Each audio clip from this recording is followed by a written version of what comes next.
go live. No problem, no? Which is very much required now. And All these things will come there. Afterwards, when the program begins, we'll give the link. That's it. Participants have registered for Yeah. the webinar. We have participants from But that will not get recorded, right? No. Like, it will be live. Ethiopia. She wants live on. Here you get the link. Keep share you give. Share through Gmail. So that we'll get the link. Email is the email was there, right? Email. Can you select the more? Okay. Dikshita, second BSc, second. Google. ಅದು ಇದು ಚೂರು voice ಈಗ PPT ಆಗ್ಲಿಲ್ಲವಾ? I think that has gone. No, you would try through some other link option. Copy link will be there. Just close this. Take this one. Copy. Copy. That's it. Copy and It's going YouTube live. Attached to this one. Our mail. Complicity. Shall I send with my mail ID? No. So that you will get and you can pass to her. Yeah. Don't give now. Give only at 11 because all these things will be like whatever we talk, everything. So don't give the link now. At 11:55. ಈಗ ನಾವು ಉಮೇಶ್ ಜೊತೆ contact ಮಾಡಬೇಕು. 10:55 only you give the link. Okay. Now I'll see the Google account.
ಯಾರು recording ಈಗ?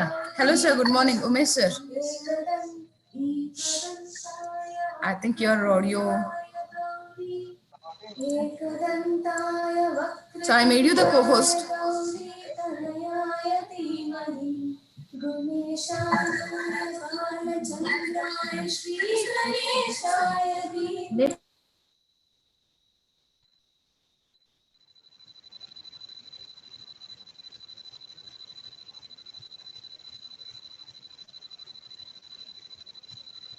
No, I'm audible.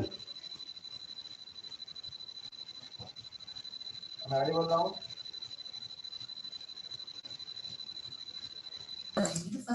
Yes sir, you're audible.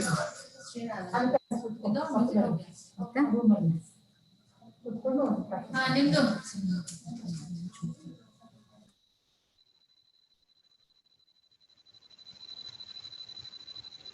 There is Dr. Subha, madam.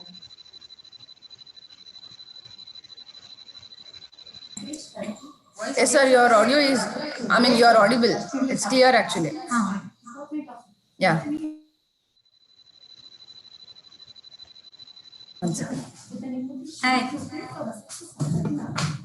How are you? How are you? Fine. So you have your presentation. Will you share it now? Let's see. ಎಲ್ಲಿದೆಯಪ್ಪ? ಬೇಕಾ ma'am ಅದು?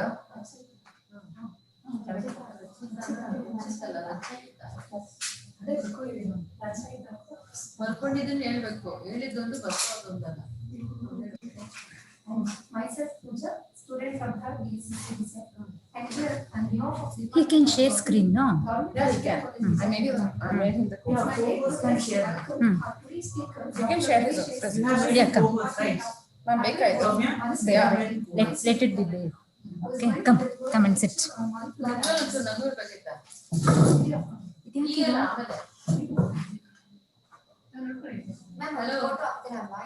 Photo ಹಾಕಿರುತ್ತಲ್ಲ.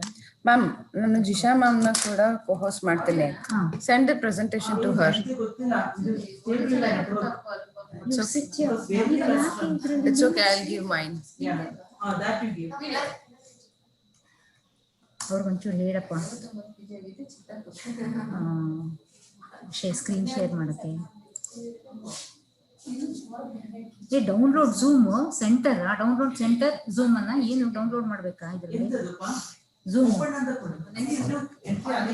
ಅಲ್ಲ, ನಂದು system ಹೊಸ laptop ಇದೆ.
Okay ಆಮೇಲೆ ನಮ್ದಂಗ ಒಂದೊಂದಿನ ಹನ್ನೆರಡು ಅಷ್ಟೇ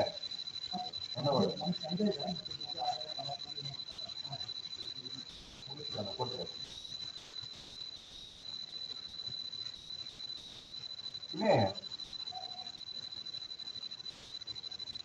ಇಲ್ಲಿ screen share Yes, sir.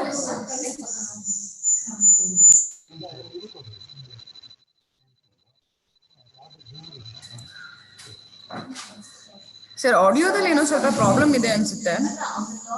Voice ಕೇಳಿಸ್ತಾ ಇದೆ ಬಟ್ ಏನೋ ಡಿಸ್ಟರ್ಬೆನ್ಸ್ ಮಧ್ಯದಲ್ಲಿ. Now it's not audible. Title of the ಅವಳ PhD ಬೇಡ. Is awarded PhD on the topic entitled so and so. Sir, you are not audible. Can you just plug in again the earphone? Next. ಇನ್ನೊಂದ್ಸರಿ ಹೇಳೋದಲ್ಲ.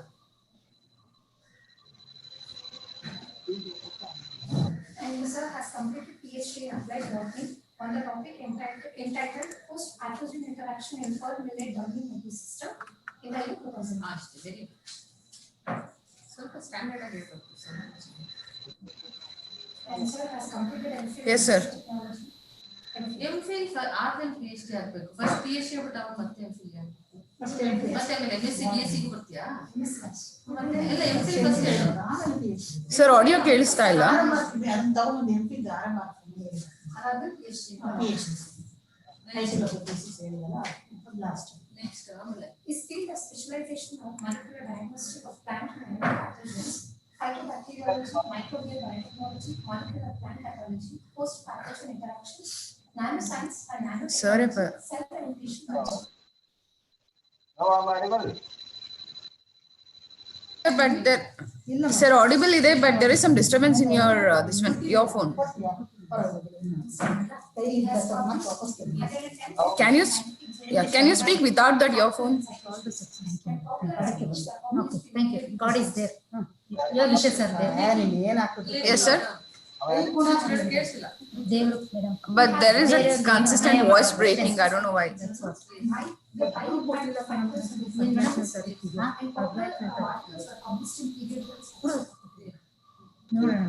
ಆದ್ಮೇಲೆ personal. No, sir. Voice is not clear. Also ಬೇಡ. Next ಆಮೇಲೆ Sir has authored books on plant biotechnology. No, sir. Voice is not clear. Sir has accepted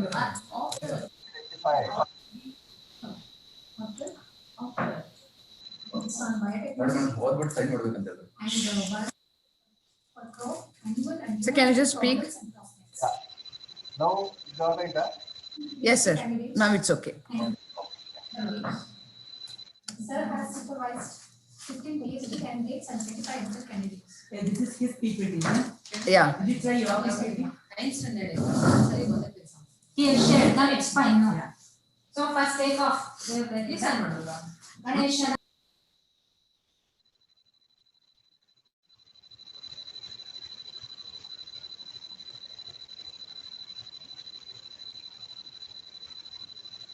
ಆಮೇಲೆ ಇನ್ನೊಂದು ಒಂದು Sir?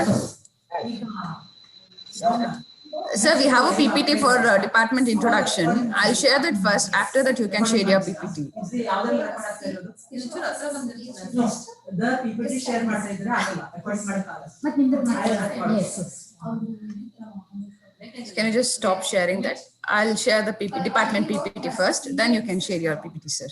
Senior technical You should give me the Thank you, sir. permission to record, Soumya. Yes, ma'am. Permission ಕೊಡ್ಬೇಕಂತ ನೋಡಮ್ಮ. Is it coming? Post doctoral. ಅದು ಒಂದೇ word ಉಪಯೋಗಿಸ್ಬೇಕು. Like parts, language parts you can write.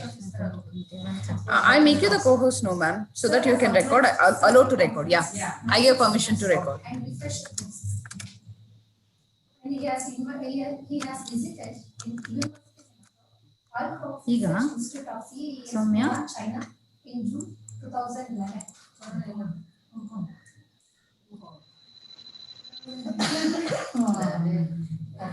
Virginia Tech University, Virginia, USA, March 2007 to March 2008. Technical University. 7 to 8. 2007. I have turned the speaker off, but it's okay, no? That's okay. Fine. ಅವ್ರು ಎಷ್ಟು ವರ್ಷ ಇಟ್ಕೊಳ್ಳಿ build up ಅವರು ನಾವೇ ಕೊಡ್ತೀವಿ ಒಂದೇ How about the other one? What is the Kirman? University of Berlin, October. ಕೇಳ್ಮನಿ ಅವ್ರು ಕಾಲ್ ಮಾಡ್ತೀನಿ ತಾಳಿ ಇದೊಂದು ಚೂರು ಇದೆಲ್ಲ ಆದ್ಮೇಲೆ ಅವರು He will be joining after. Yeah maybe she is very busy yeah Sir has made several awards.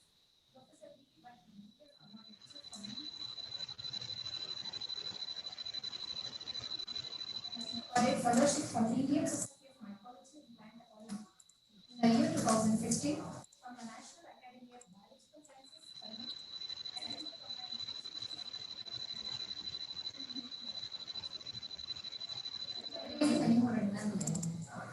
and many more such awards. ಅಷ್ಟೇ ನಮ್ಗೆ ಕೊಟ್ಟರೆ ಅಷ್ಟೇ ತಾನೆ ಇನ್ನೊಂದಷ್ಟು ತಗೋತಾರಲ್ವಾ ಇನ್ನೊಂದು ಇವಷ್ಟೊಳಗೆ ಅದನ್ನು ಸೇರಿಸಿ ಆಮೇಲೆ And he has awarded first research paper at the National Seminar on New Frontiers in Plant Sciences and Biotechnology held at Department of Botany, Goa, India. Srimati Guman Devi Verma Award for Best Research Paper, Jagat Jyoti Shri Basaveshwara Kayakashri Award in 2010, Professor K.S. Jagadish Chandra, A. Scientist Award for Plant Sciences and many more. Currently, he is a member of BOS, Biotechnology, Genetics and Genomics, Bioscience. ಸ್ವಲ್ಪ design change ಮಾಡಿದೆ slide is that okay it's okay no problem With this, I would like to request Google form, if we give limit to one response. Yeah you have to give one response No, that will not be. Okay I do it ಒಂದು PPT ಅವ್ರು ಕೊಟ್ಬಿಡ್ತೀನಿ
ಆಗ್ಬೋದು.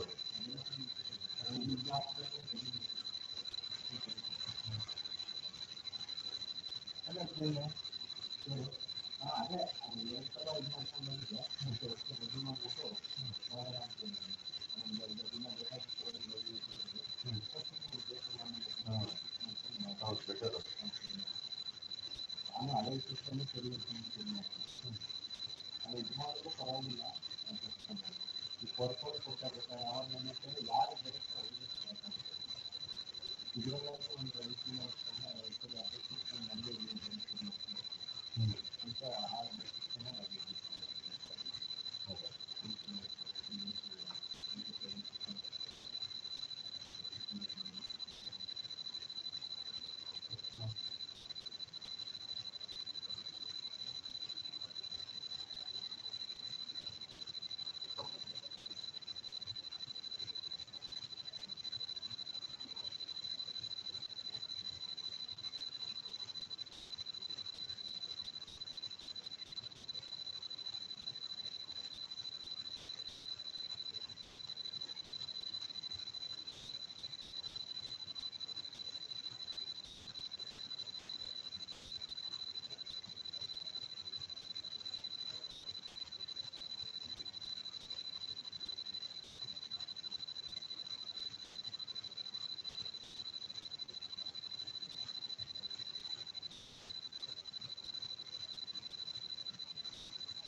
ಕೇಳ್ತಾರೆ ಹೇಳಿ. Hello,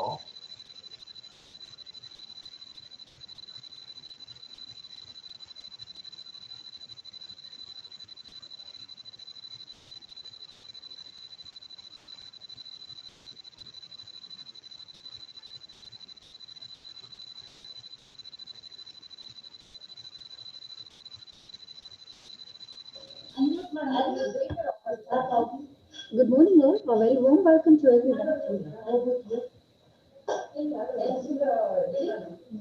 Good morning, all. A very warm welcome to everyone.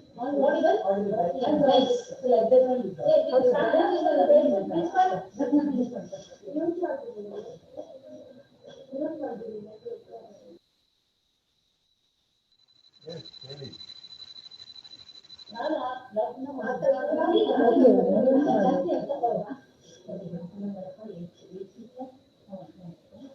ಅಲ್ಲ ಇದು okay ಇದು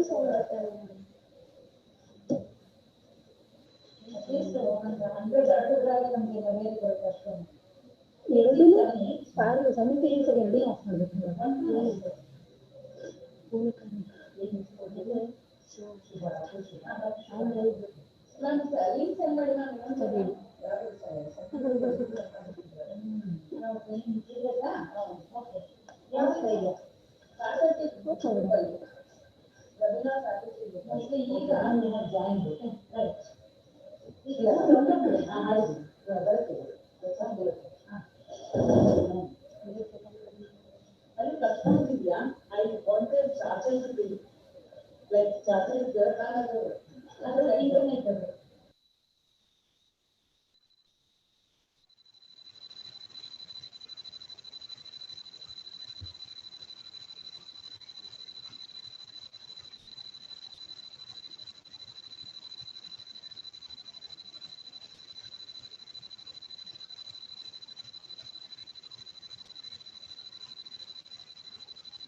Yeah, done. ನೀವು ಕೂತ್ಕೊಳ್ಳಿ, ಜೊತೆಗೆ ಹೇಳ್ಬಿಡಿ, ಚೆನ್ನಾಗಿ ಬರುತ್ತೆ. You also sit there.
Good morning all. A very warm welcome to everyone for one day webinar on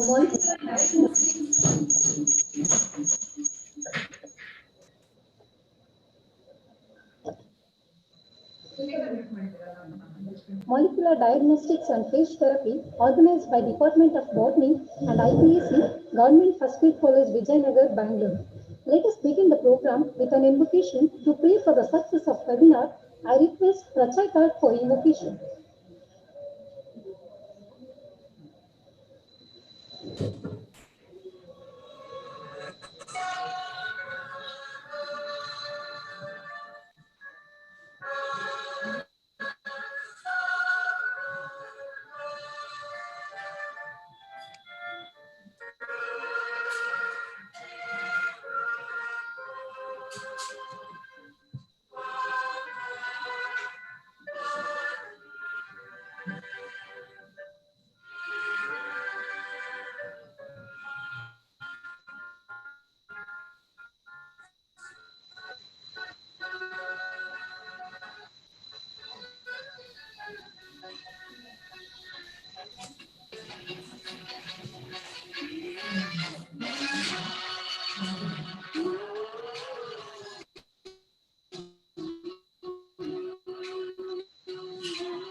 गणनायकाय गणदैवताय गणाध्यक्षाय धीमहि गुणशरीराय गुणमण्डिताय गुणेशानाय धीमहि गुणातीताय गुणाधीशाय गुणविशिष्टाय धीमहि एकदन्ताय वक्रतुण्डाय गौरीतनयाय धीमहि गजेशानाय बालचन्द्राय श्रीगणेशाय धीमहि एकदन्ताय वक्रतुण्डाय गौरीतनयाय धीमहि गजेशानाय बालचन्द्राय श्रीगणेशाय धीमहि.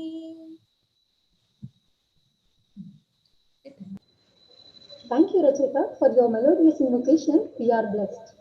Myself, Pooja, student from 3rd BSc CBZ, and here on behalf of Department of Botany, Government First Grade College, Vijayanagar, Bangalore, it's my great privilege to welcome our today's speaker, Dr. Umesh S., Professor, Department of Applied Botany, Manasa Gangotri, Mysuru, Karnataka, who is going to deliver a lecture on molecular diagnostics. I welcome you, sir.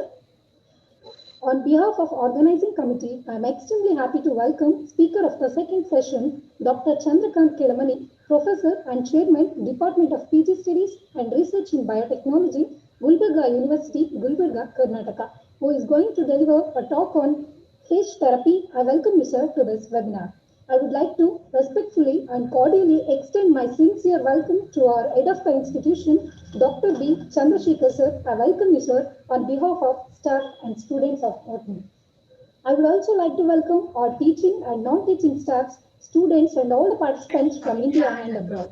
I welcome you all to this wonderful program and seek your cooperation throughout the event. Now, may I now request Dikshita of second BSc CBZ for a brief introduction about the institution in the webinar. Over to you, Dikshita.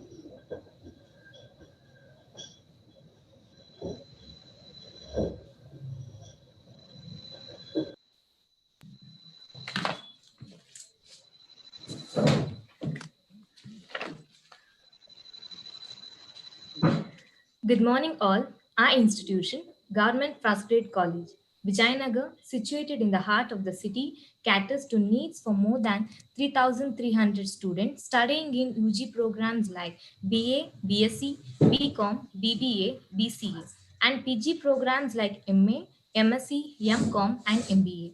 82 faculty in 17 departments, headed by highly vibrant and visionary principal Dr. B. Chandrasekhara, has created educational niche for more than 3,300 students. The campus is lush green with more than 100 trees and a herbal garden. Department of Botany was started in the academic year 2010-11. So far, 8 batches of students have passed out with flying colors, and most of our students have joined post-graduation immediately after the completion. Many of them are well placed as scientists in research labs, government institutions, officers, etc., in various capacities, which reflects the commitment of the faculty of the department. The department has completed one UGC project and two major research projects are being carried out, each from ICSSR and PBD. Also, the department has conducted several workshops, UGC sponsored national seminar, international webinars, and skills development program for students. Faculty of the department have baked national and international awards. Also, our students have won accolades in many curricular, co-curricular, and extracurricular activities. Field visits are common. The technique of molecular diagnostics is used to diagnose and monitor diseases, detect, risk, and decide which therapies will work best for individual patients. It is now a very promising area for research. Phage therapy is the use of bacteriophages to treat bacterial infections, which has gained a lot of importance because of its efficiency. To create awareness about this, the Department of Botany has organized this webinar so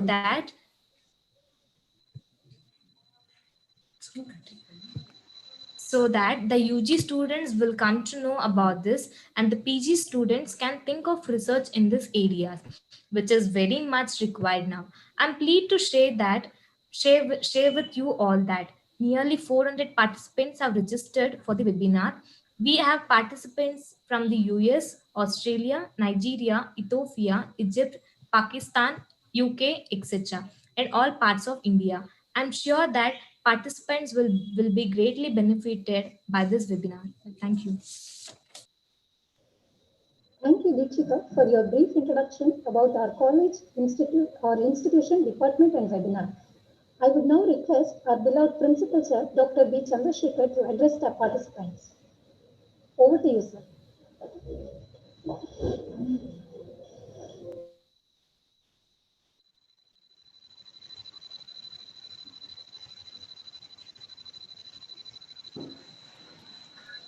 Good morning, respected resource persons of today's webinar.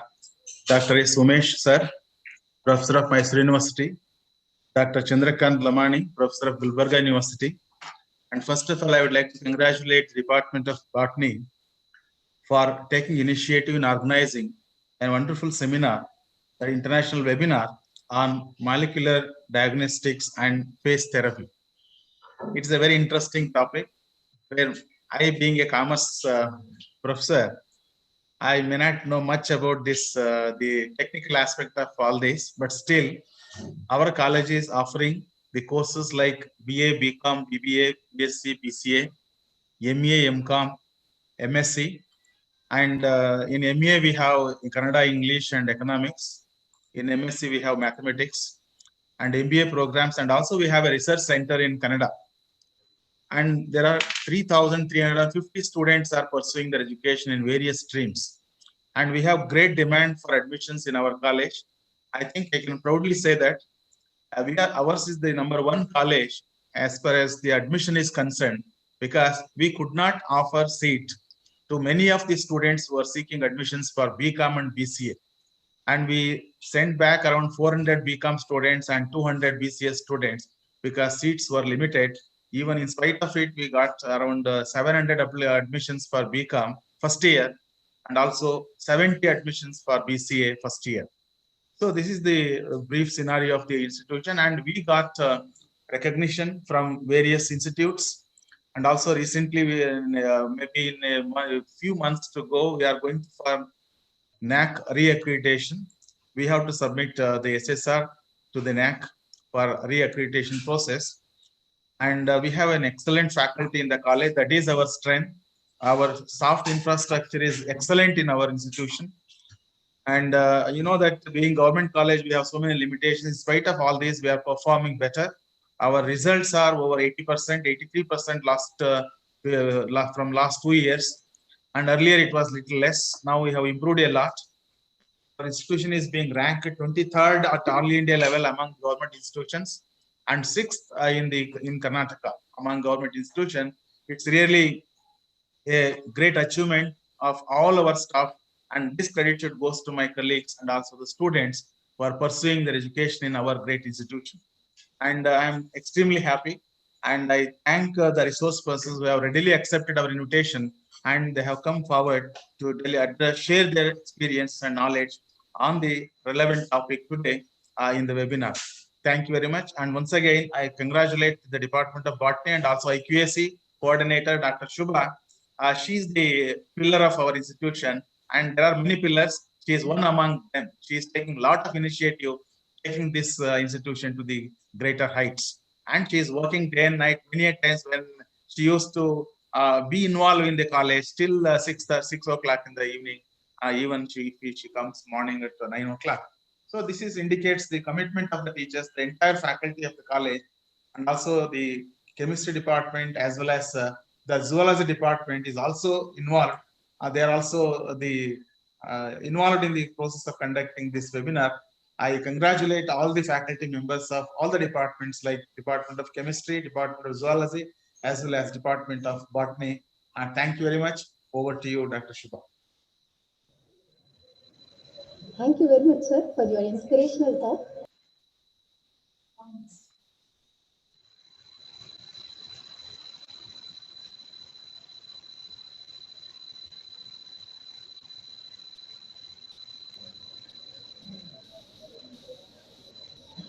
I would like to introduce our today's speaker, Dr. Umesh S. Sir has completed postdoctoral research at Virginia Tech University, Virginia, USA from March 2007 to March 2008.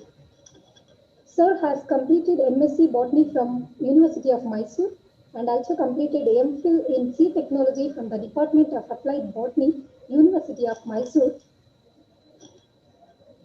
And he has completed PhD in Applied Botany on the topic entitled Host-Pathogen Interaction in Pearl Millet Downy Mildew System in the year 2001. His field of specializations are molecular diagnostics of plant animal pathogens, phytobacteriology, microbial biotechnology, molecular plant pathology, host pathogen interactions, nanoscience and nanotechnology, cell and tissue culture technology, and many more. He has published 110 papers in scientific journals with high impact factor and citations.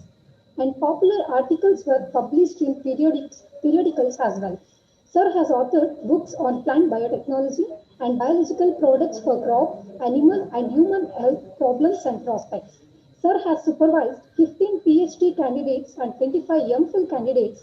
He worked as a senior research fellow, senior technical assistant, lecturer, postdoctoral associate, special officer in PhD section.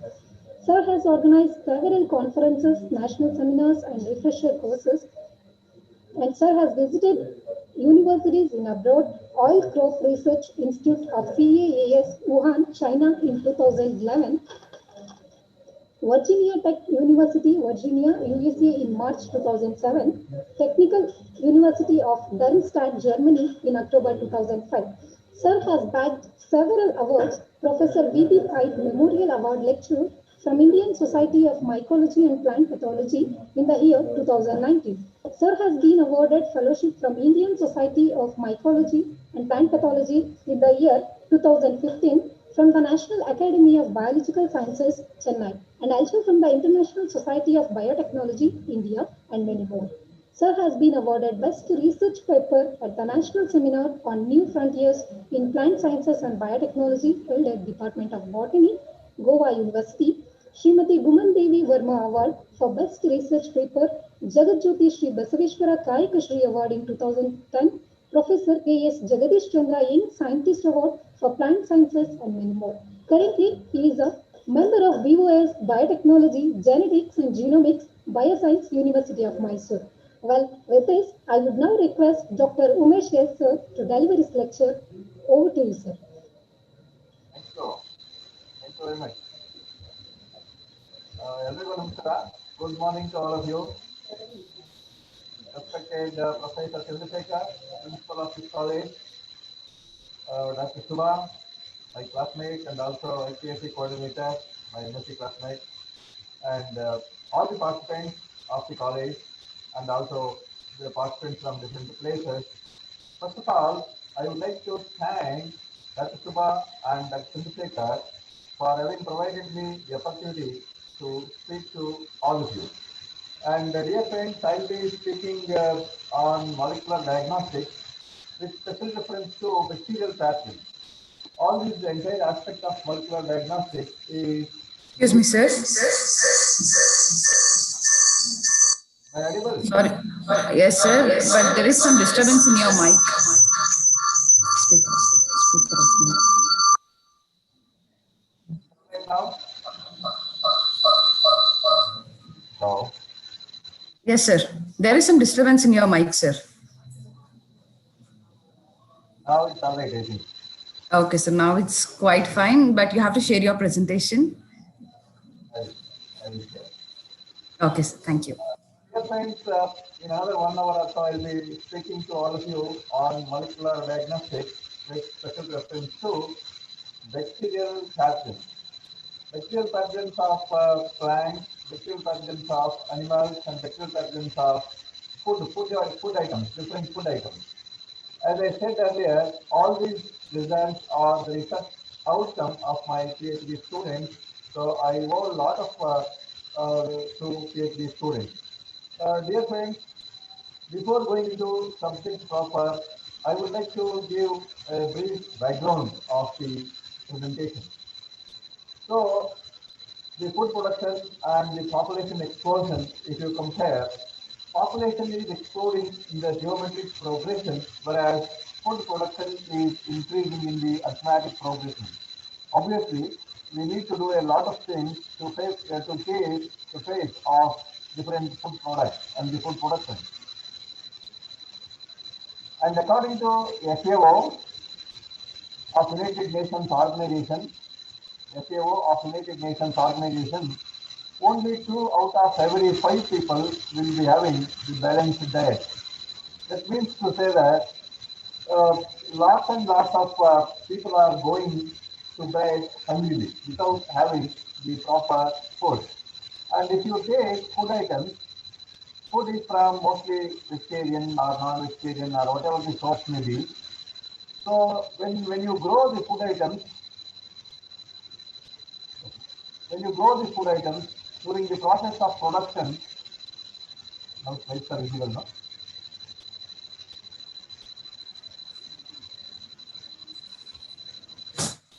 Yes, sir. We can see your presentation.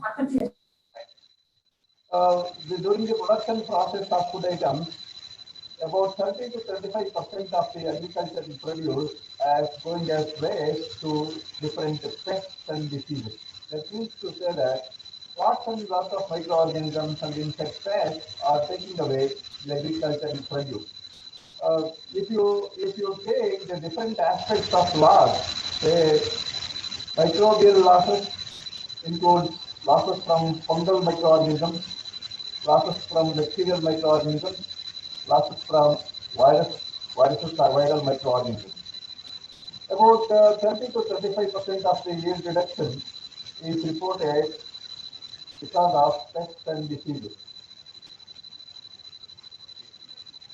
Subha, is there any problem? There's a kind of small disturbance in your voice stream. I don't know why. That is because of the speaker, I guess, the earphone that you're using. Now it's all right? Yes, sir. Okay. Okay.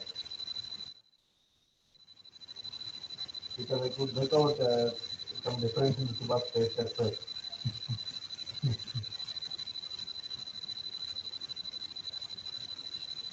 Okay, I was telling you about 30 to 35% of the agricultural produce is going as waste because of pests and diseases. And if you take the fungal microorganisms, about 15% of the agricultural produce is going as waste. And if you take bacterial microorganisms, about 10 to 12% of the yield reductions are reported because of bacterial microorganisms. Actually, if you can save all these losses, you can save the millions and millions of hungry mouths which are going to bed, who are going to bed on hungry. So, to propose the management strategy, one of the best way is to properly diagnose. If you properly diagnose, you can think of proposing some of the strategies to control the disease. Many times, wrong diagnosis will lead into all additional losses in the agricultural industry. So, proper diagnosis plays a major role in managing the diseases or in proposing the strategies to control the diseases. So, one of the best methods is to propose to control strategies is to diagnose the diseases properly. If you properly diagnose, you can think of controlling the disease to at the most maximum 70% or 80% or 90% level. So if you want to diagnose any of the diseases, you need to use traditional or conventional methods. Traditional or conventional methods indicate you need to prove cost postulate, which means you need to identify the symptomatic plant and you need to isolate the pathogen from the symptomatic plant. And once if you isolate, you need to culture the pathogen away from the host and you need to purify. Once if you re-inoculate the purified pathogen to the host, and that should be in a person to produce the similar symptoms. This is conventional methods. These are conventional methods which are laborious, which are time consuming, and lots of manual labor is essential for typing the plants, look for symptoms, and isolate the pathogens. Then you need to purify, culture the pathogens away from the host, and you need to re-inoculate the pathogen to the host plant to produce typical symptoms of the diseases. Once if you produce typical symptoms of the disease, then you can think of proposing the strategies to control the disease. So, of late, in the disease diagnosis, one of the fascinating trends in the disease diagnosis is use of nucleic acid-based detection techniques or DNA-based detection techniques, which are very fast, sensitive, and not much of manual labor is needed for diagnosis of any of the disease. And these nucleic acid-based detection techniques are just like the fingerprints of humans, which are unique to a particular pathogen. So mostly nucleic acid-based detection techniques are efficient in the identification of the disease-causing organism from the genus level and also species level. In addition to these two, genus and the species, sometimes you can also identify up to subspecies level of the bacterial pathogen. So with this background, I will be touching upon some of the bacterial diseases and whatever techniques which are proposed or which are developed in our laboratory will be explaining in detail. And dear friends, if you have any questions, you can at any point of time you can interrupt me. That's not an issue. So If you take an introductory aspect, it is West India is an agricultural country and it's also called as the fruit and vegetable basket of the world. So why I have used this sentence because whatever bacterial pathogens the disease diagnostics we are proposing we have developed in our laboratory are mostly from the vegetable crops like tomato, chili, brinjal, cabbage. And in addition to that, we have also used some of the other economically important crops like rice and other crop species. About 70% of the India's territory is occupied by agriculture. Agriculture is a major business of Indian population. And as I was telling you, bacteria constitute one of the major risk factors in the production of vegetable crops or in particular, but any healthy crops in general. Bacteria perhaps rank next to fungi when damage of the crop plants is considered. I was telling you, fungal microorganisms are able to reduce the yield loss of up to 15%, whereas bacterial microorganisms are able to reduce the yield loss of up to 10 to 12%. Bacterial diseases can be devastating since bacteria possess enormous multiplication rate. Unlike fungi, the fungal microorganisms are piercing the plant cell wall and enters into the host plant, whereas bacteria cannot do so. Bacteria will always look for natural openings to enter into the plant system. Natural openings like stoma, or stomata, hydrophores, rotation pores, whatever, or even manual injuries. All these serve as the way to enter into the host system. Thereby, once if the bacterial entry into the host through stomata, they will multiply in the intercellular space of the tissue. During the process of multiplication, they may reach the main highways of the plant, like xylem and the phloem. Once they reach xylem and the phloem, these bacteria can clog the entry of either water or food supply, so that the typical vascular wind disease can be observed or occurred in the crossing of vasculature or vascular bundles of the plant. So lack of effective measures makes the disease management very cumbersome for the still microorganisms. To assess any of the plant diseases cannot be controlled properly. 100% control is not possible. Only thing is we can manage the diseases by avoiding or restriction of the disease spread so that we can reduce the yield loss. And I have also used some of the food items for the diagnosis, despite the introduction of food. Food is a complex substance derived from plants and animals, which is consumed for nutritional support of an organism, including human beings. The food safety is monitored routinely by agencies like FAO, IFIC, IASC, etc. So food contaminated with number of pathogens transmitted by various routes and cause major health factors or risk factors. And I was telling you, microbes are omnipresent. Microorganisms are present everywhere. You name any of the atmospheric conditions, you can see the presence of microorganisms. At high temperature, microbes are there. At low temperature, microbes are there. At medium temperature, microbes are there. At room temperature, microbes are there. So even food is not free from microorganisms. So food is also serves as number of microorganisms.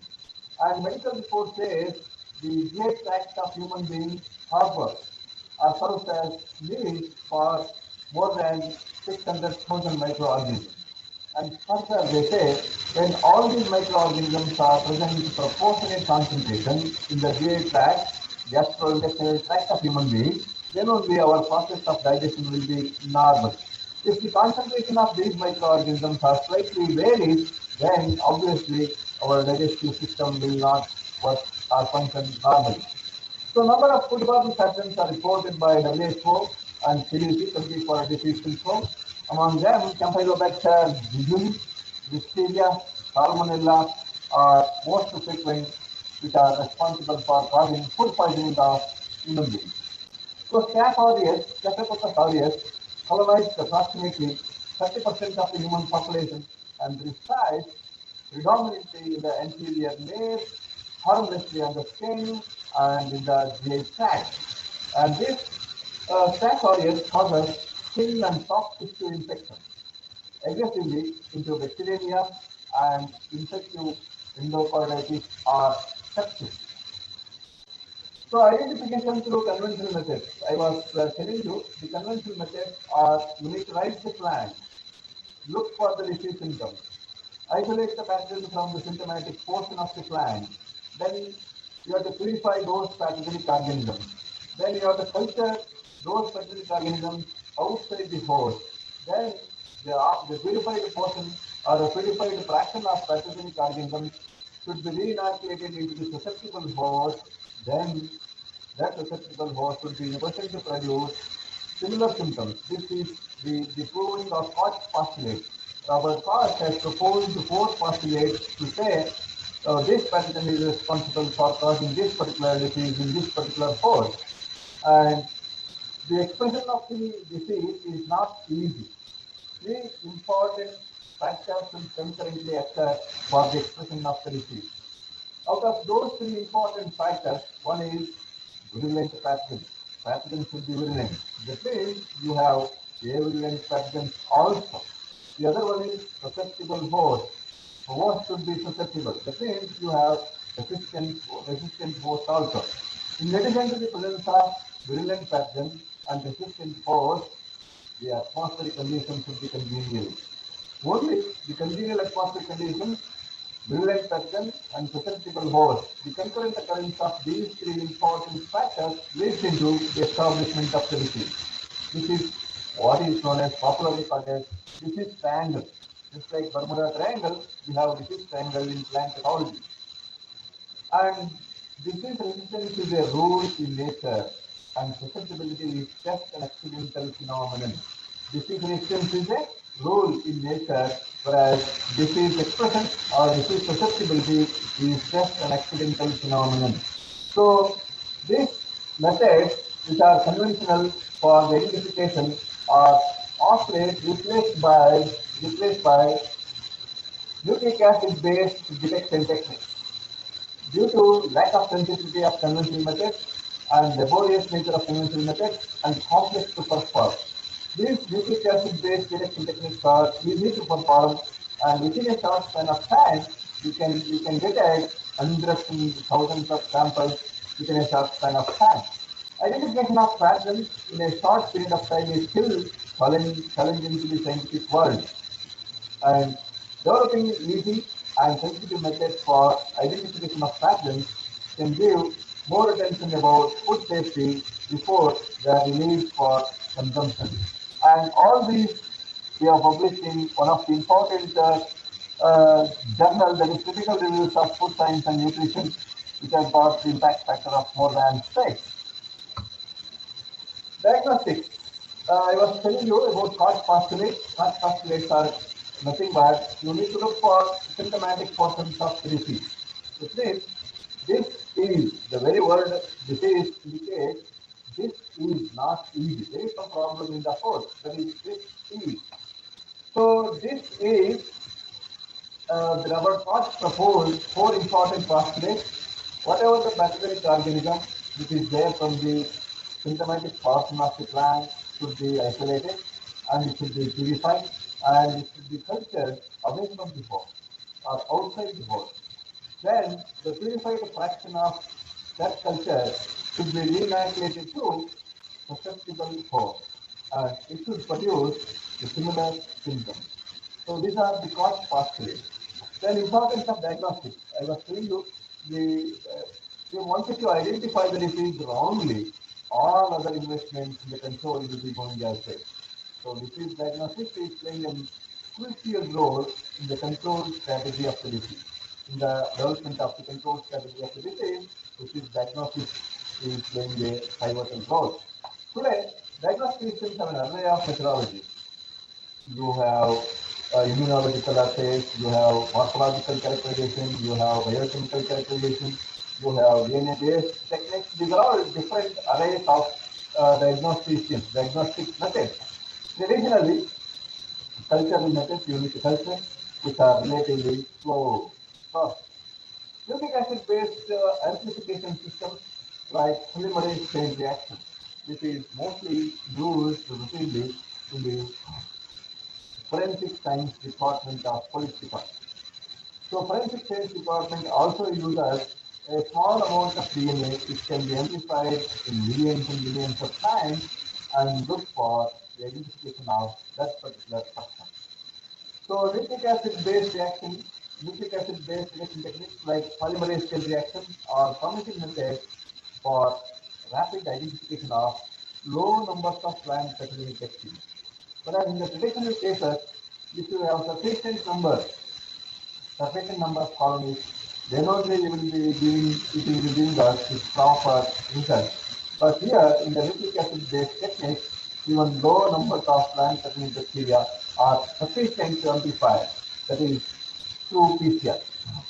What are the host pathosystems which are used in our present study? The following host pathosystems which are used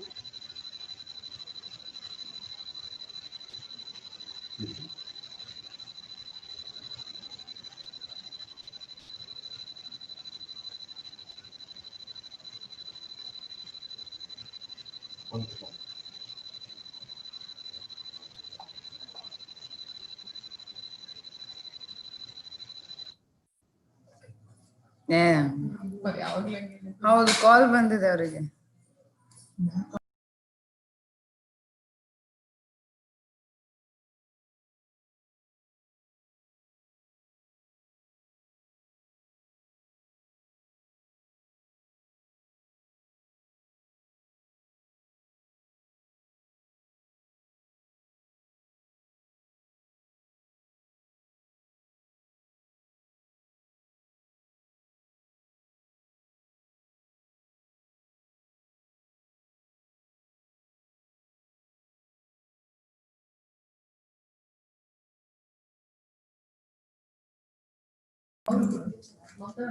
Sir, can you hear me?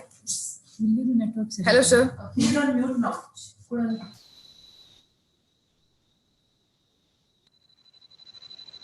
Now is it clear? The voice is clear?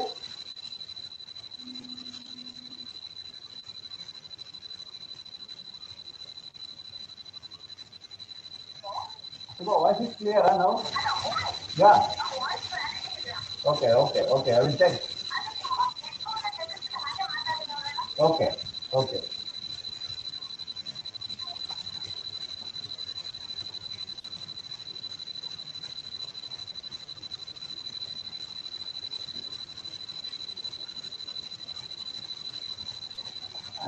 Hello. Is it clear? My voice is clear now? Am I audible?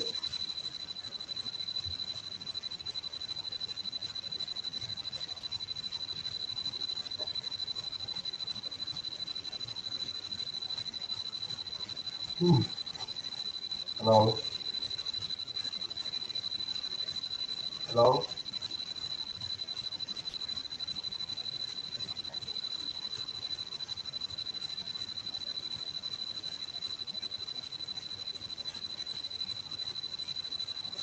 Can you please check? Am I audible now?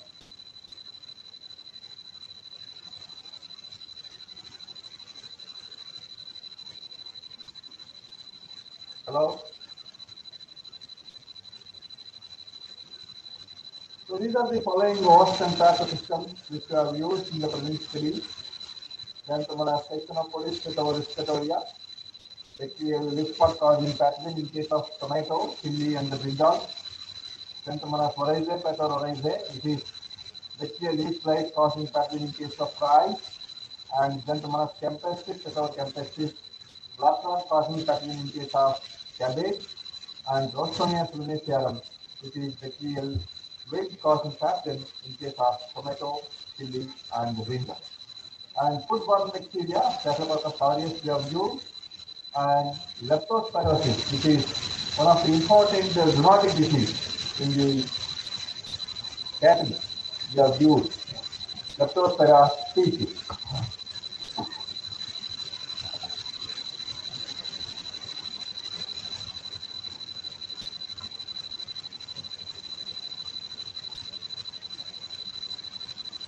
So these are the typical symptoms Tomato plant showing typical symptoms of bacterial spot disease caused by Xanthomonas vesicatoria.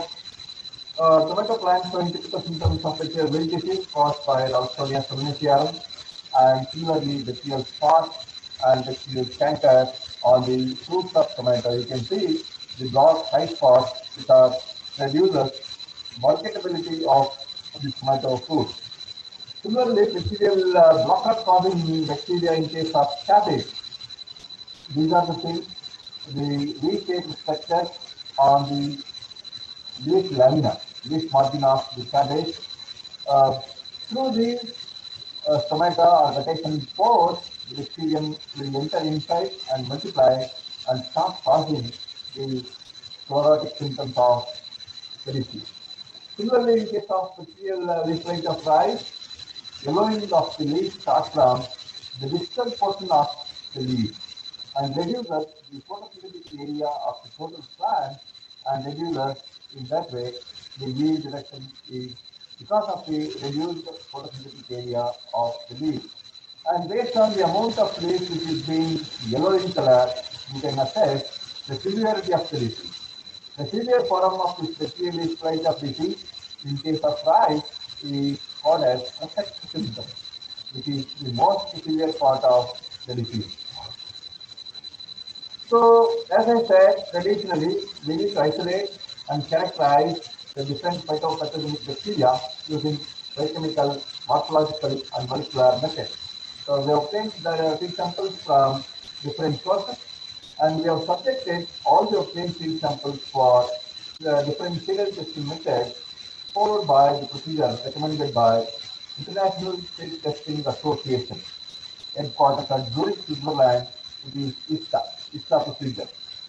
And characterization of the isolated pathogens based on the colony character, the morphological character, and based on the reaction of these bacteria into various chemicals, and ultimately the molecular methods are used for the identification of bacteria using 16S RNA primer or RNA primer.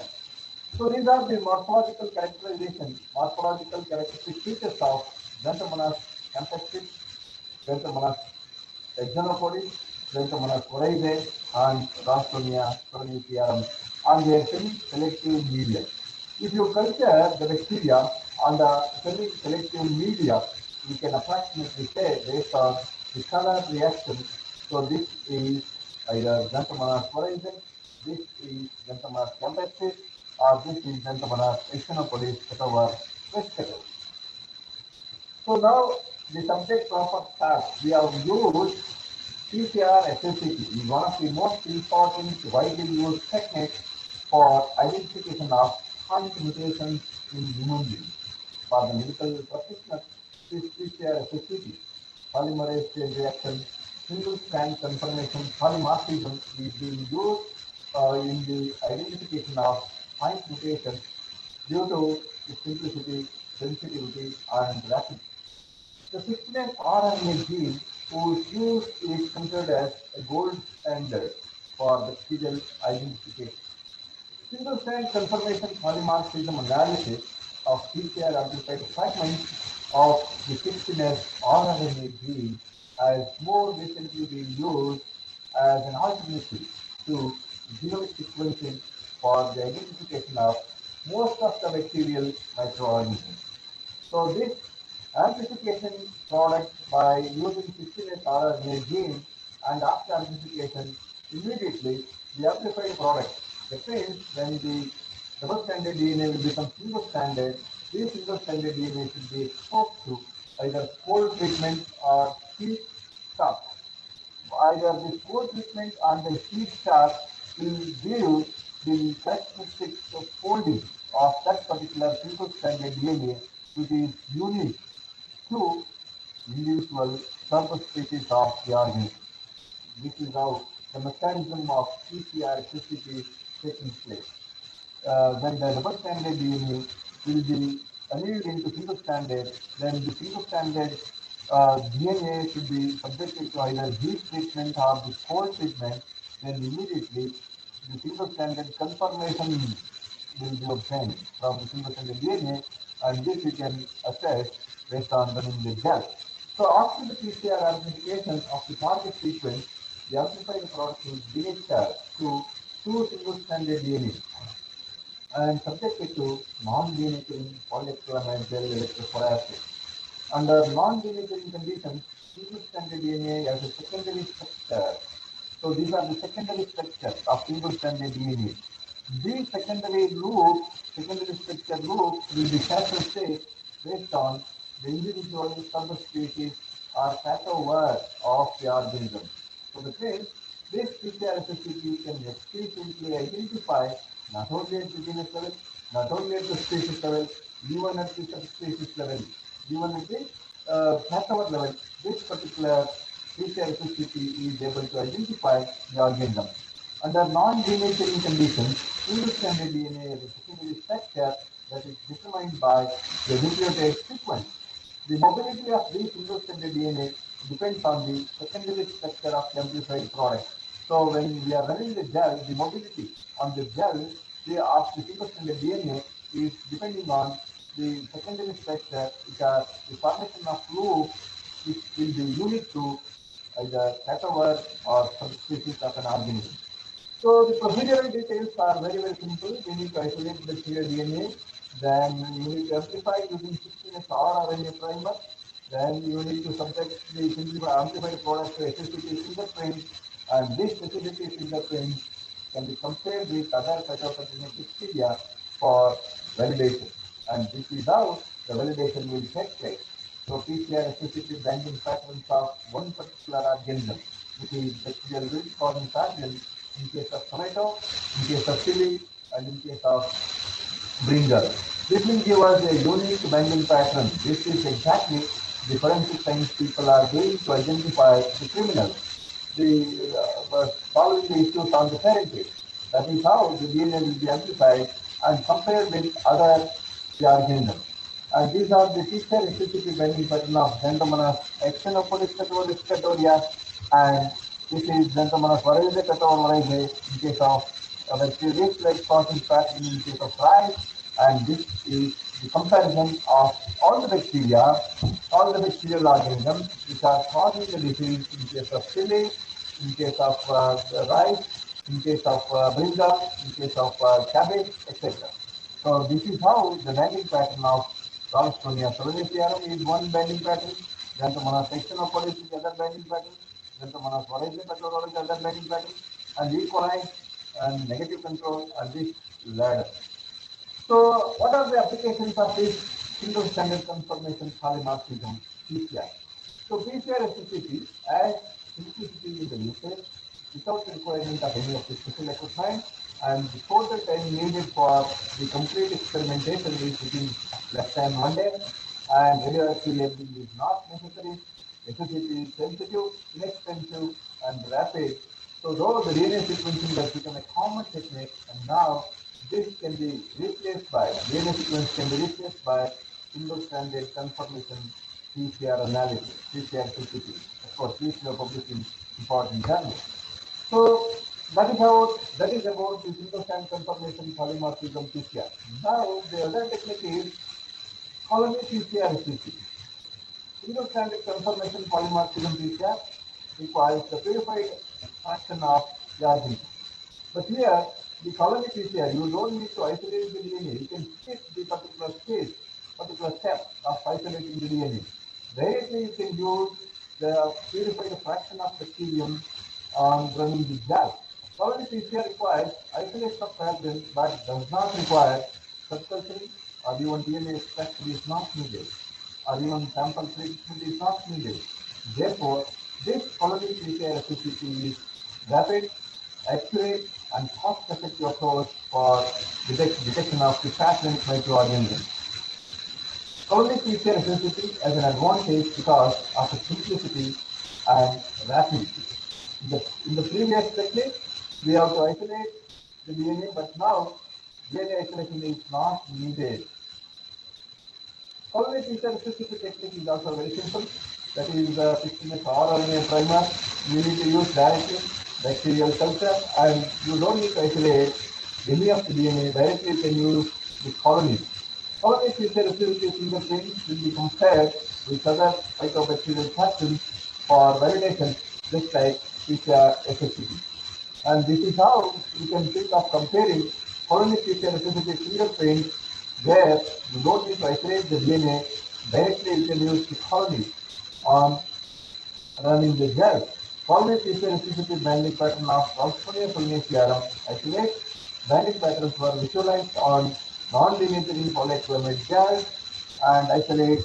You can think of isolate number 1, 2, 3, etc. and you can compare the with a molecular weight marker or ladder.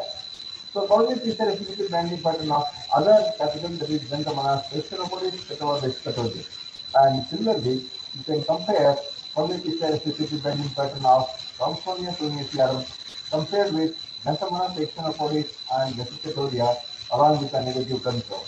So what are the applications of colony PCR SSCT? The colony PCR SSCT has developed in our laboratory is a qualitative tool for pathogen detection that can overcome the isolation of DNA.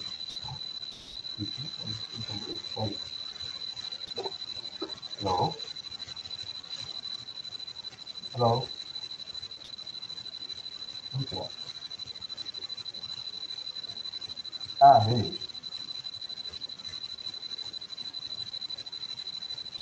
Sorry. On the other hand, I'm on the second.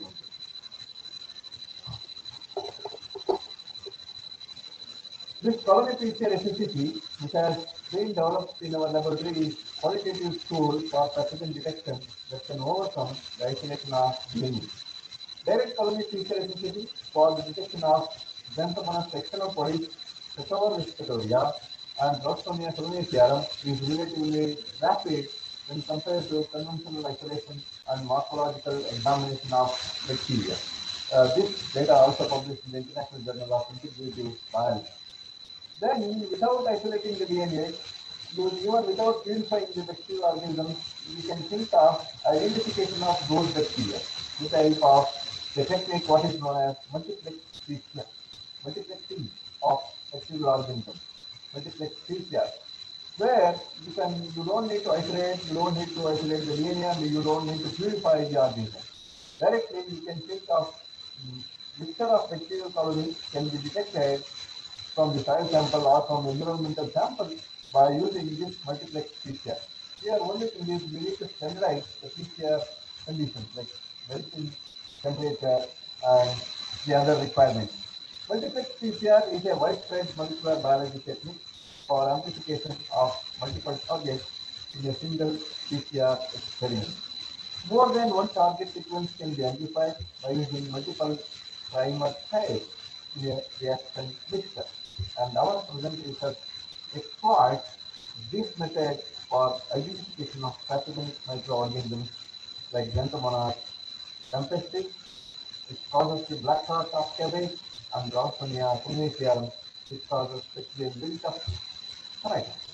So this is actually a duplex feature because after completion of this experiment, we can be able to identify only two important organisms. So that's why it is called as duplex feature, similarly triplex feature, and ultimately multiplex. You can think of identification of more than 10 or 15 different microorganisms in a single PCR reaction, because you can so that you can reduce the loss of reagents. And what we use the genes are hypersensitive response and pathogenicity. There is a 30 genes which direct their ability to elicit the hypersensitive response.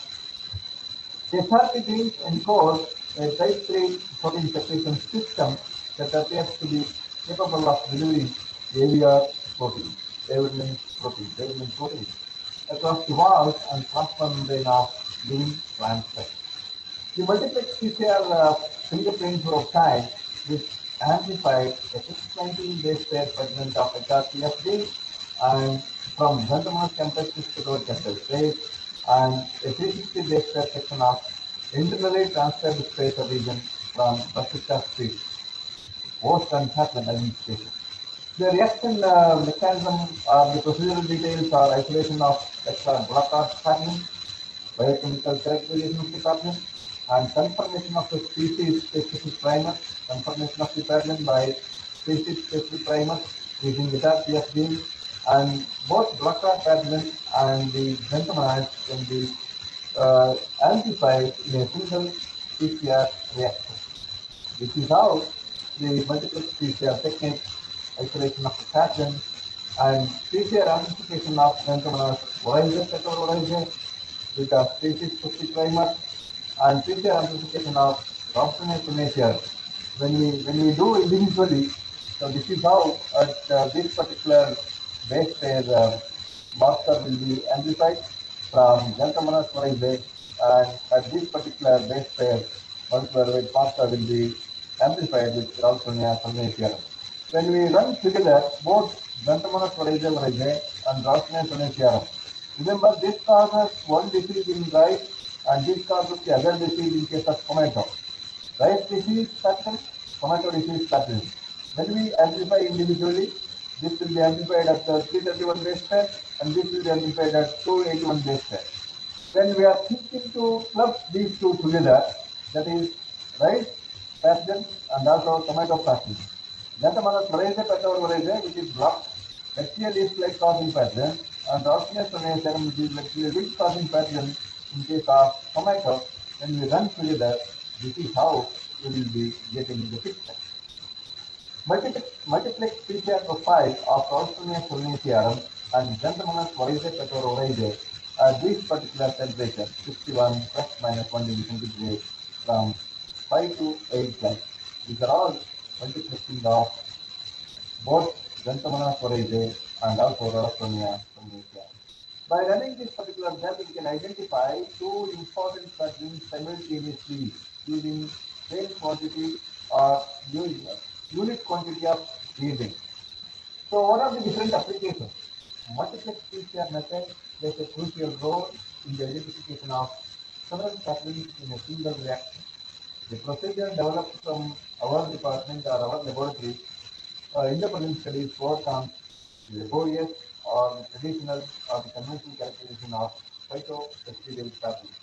This also we have published in one of the important journals in our subject, that is Journal of Phytopathology, published from the SPT. So if you take these samples, can also be directly subjected to multiplexing, multiplex PCR procedure, which can act as like a weapon against bioterrorism, because you can subject all the cell samples before you accept either export or import business. The technique developed in the present study is useful for international sanitary surveillance of seed exchanges, and all these data we are published in BBC journal. Then animal pattern, if you take development of diagnostics for leptospiral identification. Leptospira is also one of the zoonotic pathogens. Zoonosis is the disease transmission from domestic animals to human beings and vice versa. When we have used isolated DNA, we have designed the primers in our laboratory, and we have standardized the PCR reaction, followed by saturation of antigens, transformation also was studied, plasmid isolation, followed by PCR accuracy. These are the primer pairs of leptospira which we have designed from our own laboratory. Standardized thermal conditions, thermal cycling conditions, and we have developed all these PCR from our laboratory. And PCR products of leptospira isolate amplified with LISP L32 primer. LISP L32 primer stands for lipoprotein L, which is one of the important cell wall proteins. Similarly, restriction enzyme digestion of LISP L32 gene of leptospira isolate. This particular gel shows restriction enzyme digestion of LIPL gene of leptospira isolate. PCR products of leptospira isolate amplified with LIPL 41 primer. Both 32 and 41 we have developed. Similarly, RE digestion, restriction enzyme digestion of LIPL 41 gene of leptospira isolate. And we have studied the transformation, like the procedural details indicate preparation of ligation mixture. Ligation mixture was added to ice cold 200 microliters of comforting cells, followed by feedstock treatment, followed by incubation and centrifugation.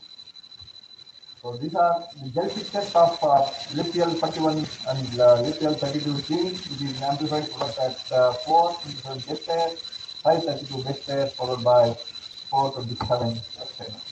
And we have subjected this amplified product for SSCT analysis, single strand conformation polymorphism analysis. These are products were first evaluated for their purity by aggressive electrophoresis, and 5 accelerators of initial PCR products were used mixed with the 25 milliliters of denaturing buffer, followed by the mixture for heat reject and denatured and subjected for non-denaturing electrophoresis. At this particular bending pattern, PCR products of leptosphere isolate amplified with 60ness, which is the universal primer of 150 next. So PCR is the bending pattern of leptospira species. Different leptospira. Leptospira javanica, leptospira australis, leptospira peridine, leptospira petos, leptospira pomona. Different leptospira species were used for PCR SSCT binding pattern. We can compare. All these are belonging to one particular group. These two are belonging to other group, and these two are belonging to sub-different groups. When we construct the maximum vacuum heavy 3 of leptospira isolate, both cluster 1 and cluster 2 we can see, and this E. coli is out group always. And remember, this group 1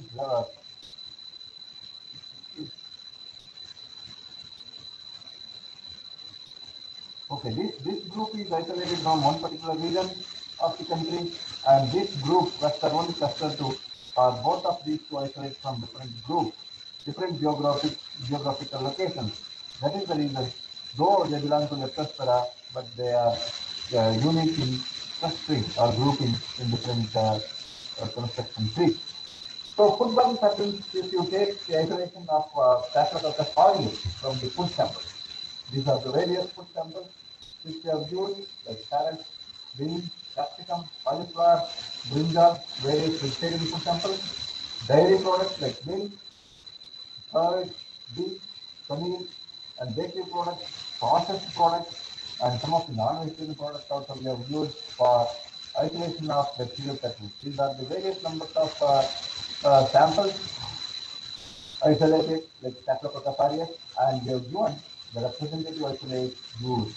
Though we have isolated 27, but we have used only these two because of their concern.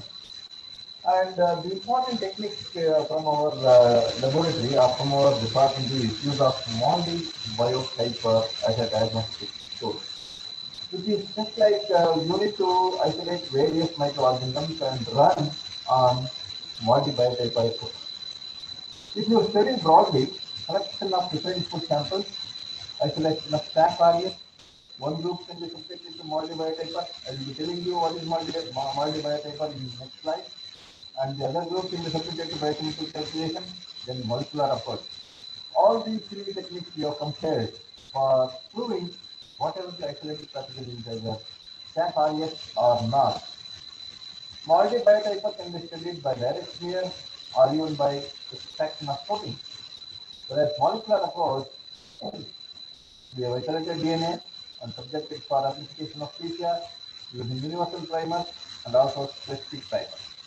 And again subjected to PCR SSCT followed by specific primers either resistant or susceptible.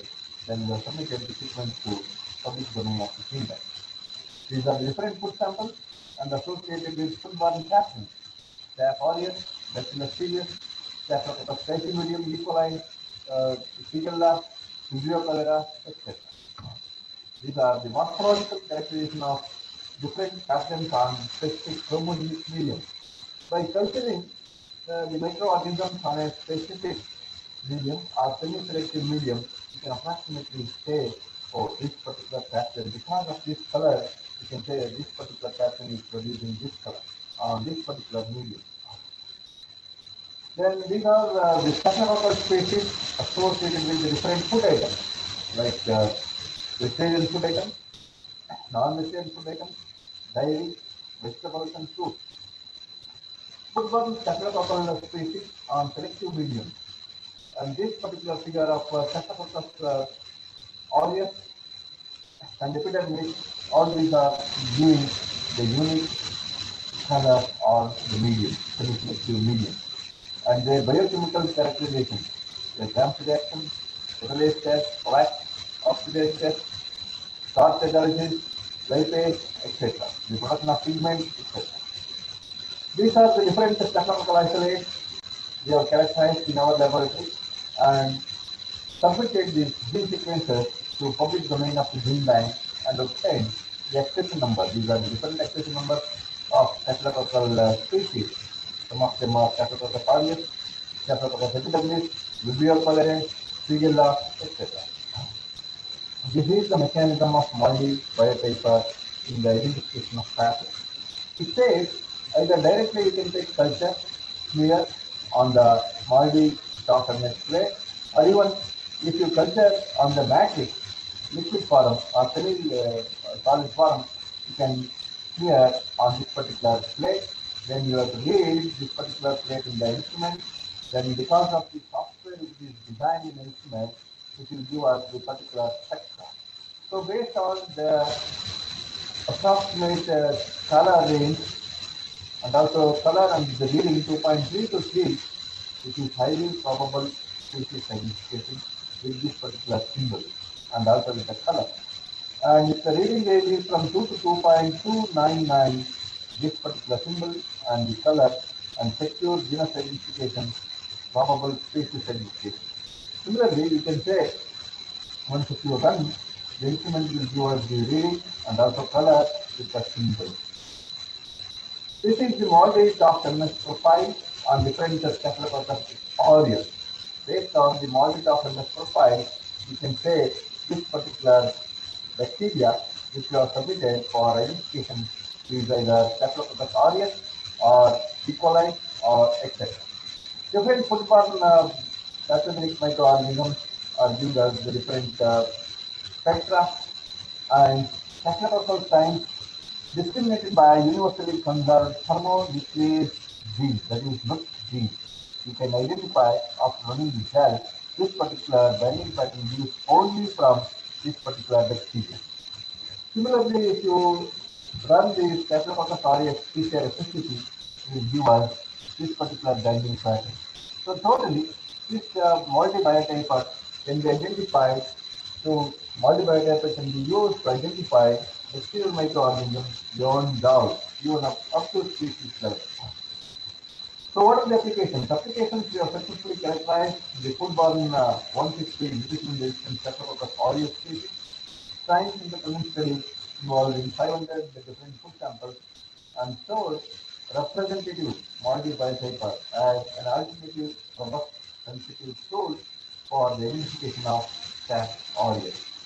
We have developed also the PCR specificity for the first time to discriminate foodborne pathogens at the species level in the present investigation. This we are published in the scientific report published from Nature group of publications. Then we have used another technique that is loop-mediated isothermal amplification, LAMP effect. LAMP is loop-mediated isothermal amplification. Of course, you need to select a target gene. We have used here SPA as a target gene. We need to design the primer and we need to standardize, calibrate the LAMP reaction and sensitivity assay, and we can analyze the product.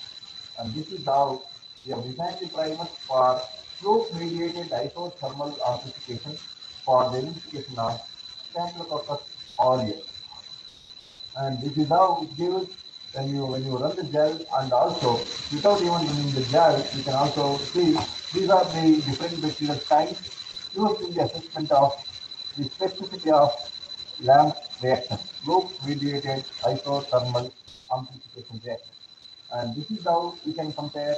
Sometimes you can run the gel, and even without running gel on the ependactio, you can see the different color reaction, and based on the color reaction, you can identify loop-mediated isothermal amplification assay is effectively in the identification of the bacterial pathogen, and this at a larger scale. We have used so much of DNA, and the same thing it is there in the tube assay. So you need not have to run the gel always. You can just at the reaction level only, you can identify the bacterial pathogen.